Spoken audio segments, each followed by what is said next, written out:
Hi there, Capricorn. Thank you for joining me for your monthly forecast for January 2017. An interesting month is in prospect, but I think for you it gives you a marvellous opportunity to cast your identity in the way which is truly important to you. Part of this comes from the fact there's a lot of action in your zodiac sign. Of course, Pluto has been in this area for 7 years. Pluto is the planet of transformation, and depending where your birthday is, certainly if it's in the first half of the sign of Capricorn, you've probably gone through some significant changes during that period of time.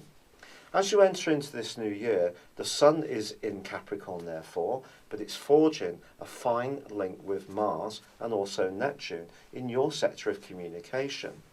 When it comes to how you interact with other people, this is a fascinating combination.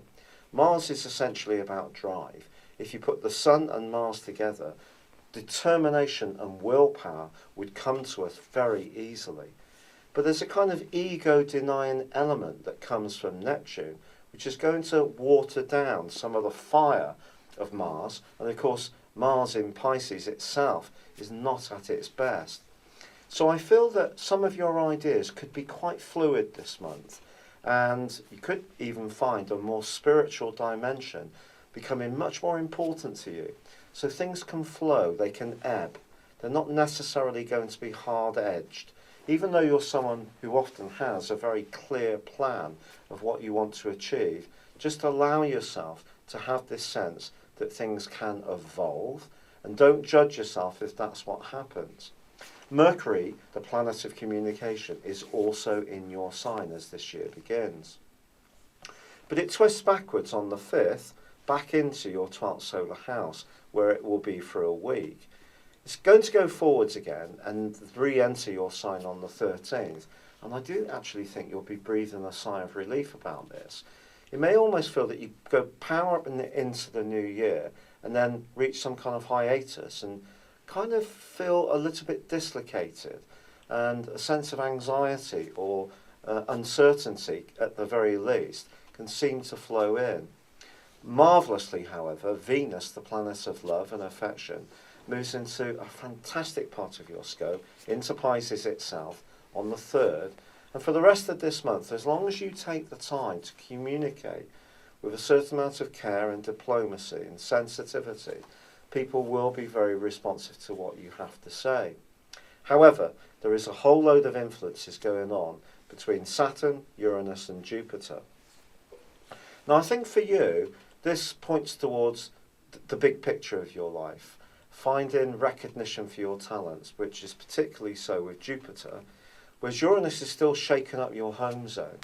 It's possible that to really achieve your full potential, that something within you that's been quite sacred in terms of your security almost may have to be given up in order for you to get to the next phase. Perhaps you're basically working your way through a lot of old material or old attitudes which have been stopping you living in the present quite as much as you'd want. There can be a lot of enlightenment this month and good ideas coming in and slow but sure progress. But once the full moon occurs on the 12th, which is a grand cardinal cross, I do think there is the potential for some complexity, particularly around relationships. It doesn't matter who with, it could be with the boss, it could be with a sibling, it could be with a co-worker, it could be with a romantic partner. But if things are not all sweet, something could get driven out into the open by Uranus's restlessness, and it might be a bit awkward. Someone could confront you about your attitudes in relationships. Maybe you're going to confront them. It's a powerful influence, this one. Its backdrop is technically for the next 2 weeks, but I think it could ripple away for some time after that. Now on the 20th, you kind of get back onto more familiar territory, strangely, when the Sun moves into the airy Aquarius, because for you that's your 2nd solar house, which is very much about foundations. You like to see the tangible in situations, and if you've been speculating to accumulate earlier in the month, that now you can see things shaping up to your satisfaction. There's a new moon also on the 28th, which accents the abilities you have to improve your lot in life. and also to feel better about yourself.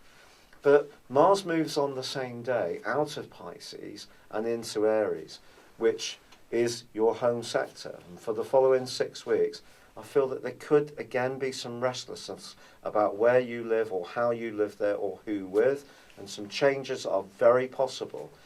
But this is a month, without doubt, when communications are going to ebb and flow. It's not necessarily going to be all straight in a line. Could even be some bumps in the road. But the bigger picture for you is what I really feel that you should be focusing on. And that's getting in touch with the things that are really important for you as the person you are now, but also closing the doors on the things that no longer serve you. And that's really the essence of what this month is about. Thank you for joining me. Good luck and goodbye for now.